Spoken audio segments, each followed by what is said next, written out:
Fala galera, tudo bem com vocês? Hoje nós vamos iniciar o nosso módulo de atomística, onde a gente vai estudar, como o próprio nome diz, o átomo. Mas antes de a gente chegar a estudar o átomo, que seria em tese, entre aspas, a menor parte da matéria, a gente tem que ter algumas aulas para falar da questão mais filosófica, que foi importante para o desenvolvimento de várias ciências, também para a química, para a gente chegar nessa questão aí da questão do átomo, a questão atomística, tá bom? A gente vai começar pela teoria dos quatro elementos. Para início de conversa, a gente tem que saber que o ser humano adora fazer perguntas, e essas perguntas são muito importantes. O ser humano faz perguntas, a gente vê uma criança se desenvolvendo, crescendo, a gente lá faz várias perguntas do tipo: de onde eu vim, como eu nasci, para que serve aquilo, como é que faz isso? Então ela vai fazendo perguntas. Então o ser humano adora fazer perguntas. Mas o fato do ser humano fazer pergunta não significa que ele vai obter resposta, pois na ciência nós temos mais perguntas do que respostas, tá bom? Tem muita gente que pensa que na ciência tudo já foi descoberto. Não, gente, nem tudo foi descoberto. Por exemplo, como surgiu a vida? Ah, foi uma sopa primordial. Será que realmente foi uma sopa primordial? Nós não temos o que? Certeza, tá? Na ciência nunca teremos certeza das coisas. Então, o fato de nós fazermos perguntas não significa que nós teremos a resposta. E existem algumas perguntas que o ser humano sempre se fez que será importante para o desenvolvimento da química futuramente. Dentre elas nós temos: do que somos feitos? Então o ser humano olhava para si, a mulher olhava para o homem olhava para a mulher e falava: do que é feito o homem? Será que existe algo espiritual? Será que a nossa matéria é constituída por coisas menores? Então são coisas que o ser humano sempre se perguntou. Ele olhava para o universo e perguntava: do que é feito o universo? Ele olhava a lua, olhava os planetas, estrelas, sabe, o céu de forma geral, e perguntava do que é feito o universo. Então, ajuntando as duas perguntas, a gente pode ter essa seguinte aqui: do que é constituída a matéria? Como nós sabemos, matéria é tudo que tem massa e ocupa lugar no espaço. Então, do que é feito todos os materiais? Do que é feito a luz, o sol, as estrelas, o ser humano, a terra? Do que é feito todas as coisas? Então, essa pergunta do que é constituída a matéria, do que é feita a matéria, ela vai ser a base para o desenvolvimento da química. E algumas pessoas se propuseram a responder do que é constituída a matéria. Dentre elas, nós temos os filósofos gregos. Tá? A Grécia, esse pequeno país da Europa, foi muito importante para o Ocidente. Tá? Basicamente, a cultura ocidental ela se baseia muito na Grécia, questão da democracia, filosofia, algo cultural, teatro. Tá? Então, a Grécia trouxe muitas contribuições para vários ramos de conhecimento e futuramente também para a química.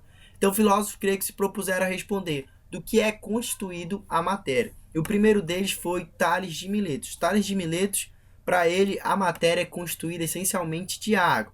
Então, a água ela seria a causa primordial, ou seja, o elemento do qual se originava todas as coisas, sendo constituinte base para a formação de demais material. Então, para ele, gente, tudo é formado, tudo tem água. E ele tirou essa conclusão olhando o que é a natureza. Ele viu que basicamente a Terra é cercada de água, tem água em todo lugar, então para ele tudo é constituído de água, tá? Então a água seria aí o ponto inicial da matéria. Uma questão aí interessante a ser analisada.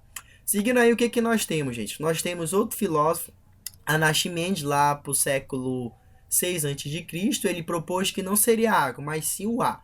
O ar seria o constituinte básico do universo. Então tudo seria formado de ar, tá bom? Então foi a conclusão que ele chegou observando a natureza. Após isso veio outro filósofo chamado Heráclito. Heráclito lá por cerca de 540 a 580 a.C., propôs que o fogo era o elemento básico, ou seja, tudo seria formado por fogo. Por que ele tirou essa conclusão, gente?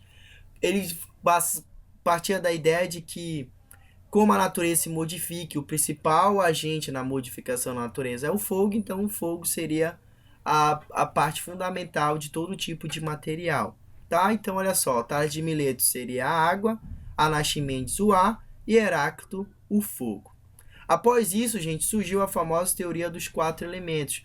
A teoria dos quatro elementos foi criada por outro filósofo chamado Empedocles, cerca de 490 430 a.C.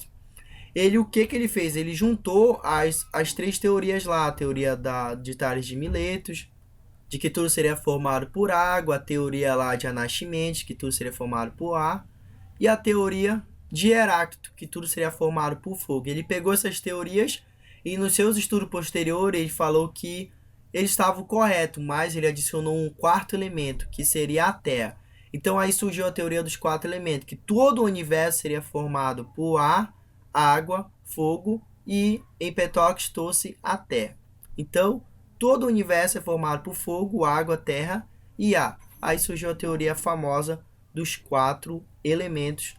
E como funcionava isso, gente? Vou trazer aqui para vocês um exemplo de Empedocles. Empedocles, ele falava que a madeira queimando tinha os quatro elementos. Então, por exemplo, na queima da madeira aparecia o fogo, né, que seria o elemento fogo. Da fumaça seria o elemento ar.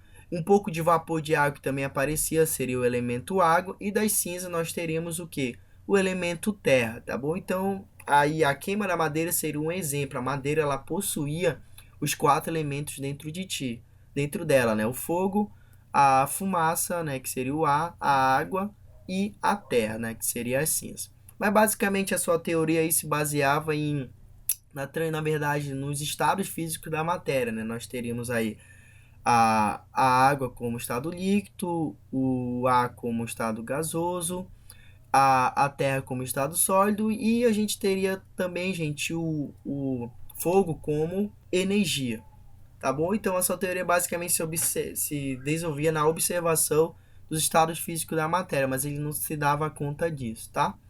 Após isso, gente, surge o famoso filósofo grego Aristóteles, tá? Aristóteles, lá pelo século V a.C., ele, utilizando as ideias concebidas por Empedocles, ele inseriu quatro qualidades distintas que estariam relacionadas aos quatro elementos. Essas qualidades seriam o quente, frio, úmido e seco. Esse grande filósofo argumentava que todas as transformações que na natureza passavam pela retirada ou isenção de uma dessas qualidades. Então ele trouxe, gente, além da teoria de Empedocles, ele adicionou as famosas quatro qualidades, né, que seria o quente, o frio, o úmido e o seco. Tá bom? Então seria basicamente assim, nós teríamos lá os quatro elementos que formavam o universo, né? Fogo, terra, ar, água, e cada elemento possuía algumas qualidades específicas. Por exemplo, o fogo, ele possuía a qualidade quente e seco, a terra frio e seco, o ar quente e úmido e a água frio e úmido. Aí como é que ocorria essa transformação? A água, por exemplo, se a água fosse aquecida, ela viraria ar e ela perderia a qualidade de frio, tá bom? Perdendo a qualidade de frio, ela se tornaria em ar. O ar, ele pode, se ele perder a qualidade de úmido, ele pode o que? Se tornar inflamável, ele viraria o fogo e adquirir a qualidade de quente e seco, e assim por diante. Então, basicamente, a transformação das matérias, dos materiais, né, fogo, terra e água, que seria a base do universo, a gente poderia transformar uma na outra, tirando uma dessas qualidades, quente e seco, quente e úmido, frio seco, frio e úmido, dependendo do elemento, tá bom? Então, essa seria aí a contribuição que Aristóteles deu para a teoria de Empedocles. Então a gente termina aqui a teoria dos quatro elementos, ela basicamente é isso, ela diz que todo o universo é formado de fogo, água, ar e terra, e Aristóteles trouxe as qualidades de quente, seco, frio e úmido. Cada elemento teria suas qualidades específicas e eu tirando uma dessas qualidades eu faria os elementos se transformarem em outro. Essa teoria foi dita como verdade e aceita, gente, de forma geral, por século durante a ciência, até que futuramente surgiu uma teoria para se contrapor à teoria dos quatro elementos, até que a teoria dos quatro elementos foi de vez jogada por terra. E é o que a gente vai ver na próxima aula. Então, forte abraço a todos e até mais.